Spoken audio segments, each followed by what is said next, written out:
In competitive Beyblade, there are many strategies bladers use, all depending on the certain typing of their respective combo.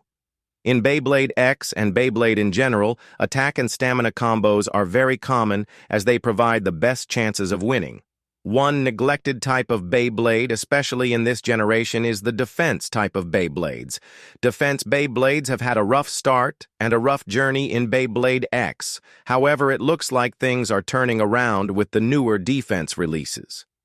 In this video, I will go through the history of defense Beyblades in Beyblade X and how typing is making a comeback in the competitive meta.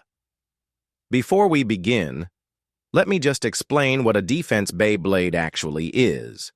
A defense Beyblade is a Beyblade that often has an advantage over attack-type Beyblades. Their job is to absorb as much damage while still spinning and outlasting the opposing attack blade.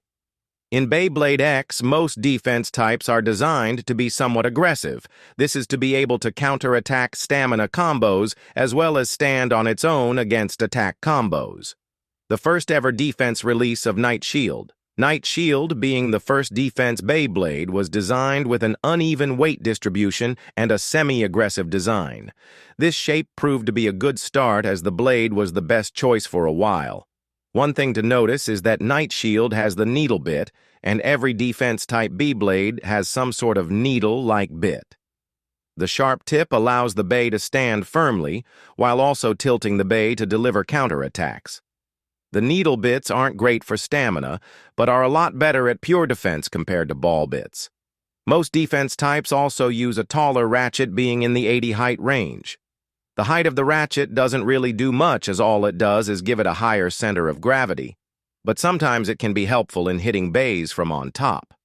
Either way, I still prefer to use a 60 height ratchet. The next defense type released was Night Lance. Night Lance featured a more aggressive shape focusing on counterattack. The counterattack gimmick essentially uses an attack-type shape, but a little more rounded for control. Night Lance wasn't terrible for this gimmick, but was severely held back due to weight. The most interesting part was the high needle bit, introducing taller bits and new height variations.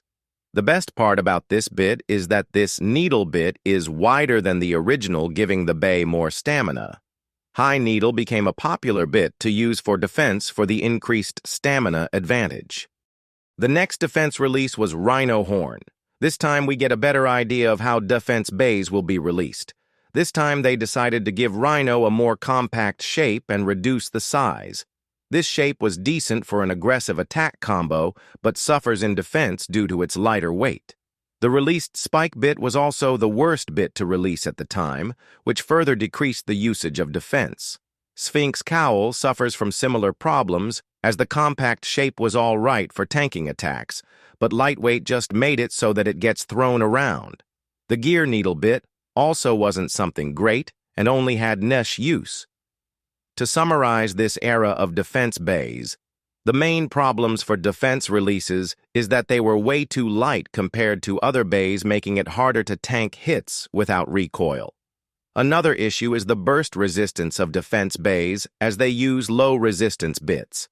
This low resistance gives the chance for the opponent to gain 2 points if they manage to burst the bay. Since defense is used to tank hits, the low resistant bits can be a disadvantage, as even if the bay is successful in tanking the hit, the recoil may be enough to burst the bay. Moving forward to the UX line, Shinobi Shadow became the first defense UX. Shinobi obviously was terrible for defense due to weight, but had some niche use in attack combos. Also, the metal needle bit is just a ridiculous bit, as the whole point of defensive bits is to absorb attacks, and the metal material is the worst for this. So basically, the metal needle gimmick just contradicts its purpose, making metal needle useless. One Beyblade release I want to highlight is Hell's Hammer. Although it is a balance-type Beyblade that released with a balance-type bit, the Hexa bit was revolutionary for defense-type Beyblades, as the shape was very good at absorbing attacks from opponents. The Hexa bit also has high resistance, making it a lot more useful than other defense-style bits. Along with Hell's Hammer, Wizard Rod was also released, so the combo of Wizard Rod with Hexa became a prominent combo in competitive Beyblade. Afterwards, Black Shell was also released along with the dot bit. The dot bit was a very interesting bit as it continues to use the needle shape, but has dots on the tip to provide slightly more stamina and more attack. Dot is mostly used in counterattack combos due to its aggressive nature, and overall was a good release for the defense archetype. Now we get into the turning point of defense types, as from now on, we get a lot better defense releases. The first BA in this new wave is Leon Crest. Leon Crest uses a very thick wall as its main gimmick. The thick wall is very good in tanking hits.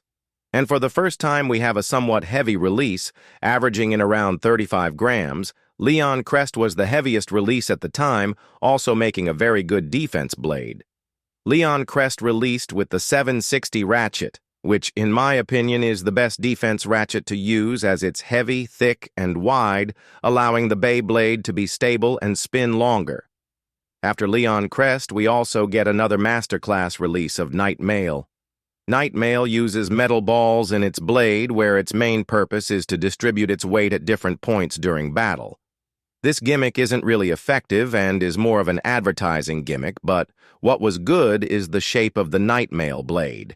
The blade uses a compact shape with very aggressive points. This made Night Mail amazing for balance, as well as defense combos as the high recoil shape would destroy its opponents while still spinning freely.